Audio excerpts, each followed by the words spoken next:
مفتی ابراہیم قادری کی طرف آتا ہوں. بات چل رہی ہے مفتی صاحب، ہم ظاہر افطار اور سحر میں یہ بھول جاتے ہیں کہ ہمارے بزرگوں کا طریقہ کار کیا رہا ہے. علماء اور فقہاء اہل سنت اس حوالے سے کیا کہتے ہیں؟ یعنی 10 منٹ یا 3 منٹ پہلے کرنا احتیاط کے پیش نظر مناسب ہے، اور اگر افطار میں تاخیر ہو جائے 10 منٹ تو کیا روزہ مکروہ ہو جائے گا؟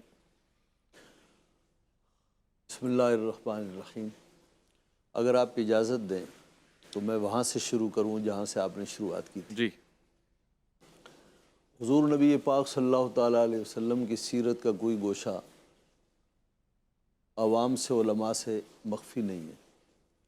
سید عالم صلی اللہ تعالیٰ علیہ وسلم کا جو افطار تھا اس میں بہت سادگی تھی، اور آج ہمیں یہ سوچنا چاہیے کہ نبی پاک صلی اللہ تعالیٰ علیہ وسلم جن کا عمل تمام عبادات کے لیے معیار ہے، آیا ہمارا افطار اس حساب سے کچھ قریب بھی ہے؟ جی.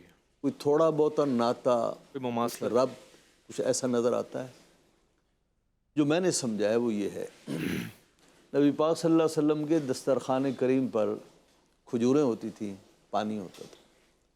اس کے علاوہ مجھے یاد نہیں، میں نے کہیں نہیں پڑھا اللہ اکبر. کہ سالن ہو، روٹی ہو، فلاں فلاں چیز ہو، ایسا نہیں ہے. اللہ اکبر. البتہ بعض اسفار میں ستو کا ذکر بھی آیا ہے، ستو آپ نے، اچھا.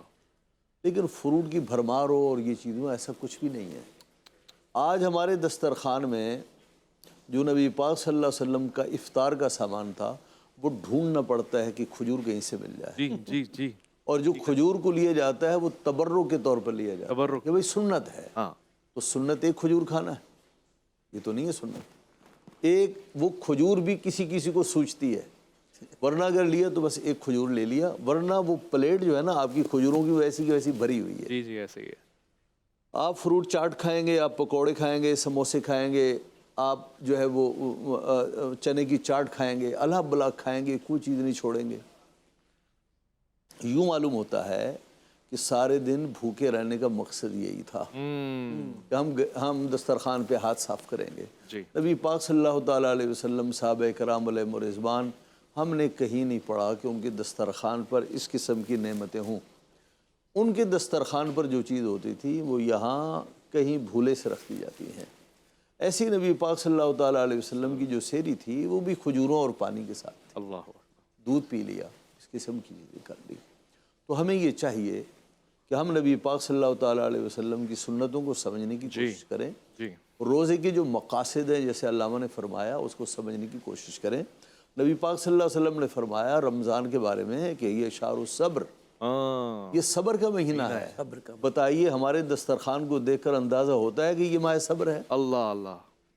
ہاں، شہر المواسات، فی شہر یزاد فی رزق المومن. آپ کا یہ دسترخوان غریبوں کے لیے ہونا چاہیے، بچھائیں غریبوں کے لیے بچھائیں، یہ ہونا چاہیے.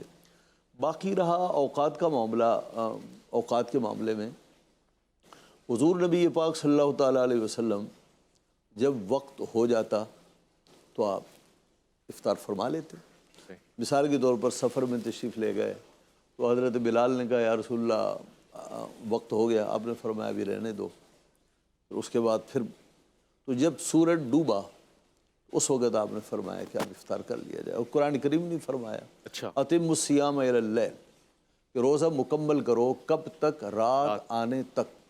تو رات کی جو تعریف ہے وہ یہ ہے کہ غروب آفتاب سے پہلے پہلے دن ہے اور غروب آفتاب آنے پر رات ہو گئی. تو غروب آفتاب پر اس لیے ہم لوگ افطار کر لیتے ہیں. تو غروب آفتاب سے اگر کوئی دیر بھی کر لے اور دیر بھی ہو جائے، دیر ہو بھی جاتی ہے، مثلا ہمارے جو کیلنڈر ہیں ان میں 3 منٹ کی احتیاط شامل کی جاتی ہے. اس لیے احتیاط شامل کی جاتی ہے کہ لوگ جلد باز ہوتے ہیں تو جلد بازی میں روزہ نہ خراب کر دیں. اور کبھی ایسا بھی ہوتا ہے کہ گھڑیاں خراب ہوتی ہیں، گھڑی آگے پیچھے ہوتی ہے. ویسے ہمارے ہاں کیلنڈر میں اپنا ذاتی تجربہ بتاؤں، کیلنڈر پر نظر ہوتی ہے، کم ہوتی ہے. برابر کی جو مسجد ہے نا اس کی اذان پر توجہ زیادہ ہوتی ہے. جی ایسا ہی ہے. وہ آدمی کہتا ہے ہماری یار گھڑیاں بھی خراب ہو سکتی ہیں، کیلنڈر سمجھنے میں بھی گڑبڑ ہو سکتی ہے، یہ جو ہنسا ہے نا ادھر سے ادھر بھی ہماری نگاہ میں وہ ہو سکتا ہے. لیکن جو امام اور مؤذن ہے نا یہ پوری قوم کا اس پر اس کی دیانت پر اعتماد ہے، تو وہ جب اذان آتی ہے تو اس وقت لوگ افطار کر لیتے ہیں. تو اس کو تاخیر نہیں کہا جائے گا. اچھا. ایسی جو سحری ہے اس میں یہ ہے کہ حضور نبی پاک صلی اللہ تعالیٰ علیہ وسلم جو سحری ہے وہ تقریباً عین اختتام کے وقت سحری کیا کرتے تھے. یعنی یوں سمجھیے جیسے آج سحری کا وقت ختم ہو رہا ہے اس سے 20 منٹ پہلے 30 منٹ پہلے. اور کون سی سحری آپ کی لمبی چوڑی ہوتی تھی, چند کھجوریں تو تناول فرمانی ہوتی تھی. تو اس لیے پوچھا گیا کہ نبی پاک صلی اللہ تعالیٰ علیہ وسلم کی جو سحری ہے, سحری کرنے سے لے کر نماز ہونے تک کتنا وقت لگتا تھا؟ تو کہنے لگے یہی 20 سے 30 آیتیں, 20 سے 30 آیتیں, 30 آیتیں, 40 آیتیں پڑھ لی جائیں, بس اتنا ہوتا تھا اور اس کے بعد وہ ہو جاتا تھا. یعنی فاصلے اب آیتوں میں جب تو ہم نے تو رمضان کو کھانے کا ذریعہ بنایا ہے نا, جبکہ ان حضرات نے تو ان کا تصور یہ تھا کہ یہ ریاضت کا مہینہ ہے, مجاہدے کا مہینہ ہے. ریاضت ہمارے دسترخوانوں سے تو نظر نہیں آتی.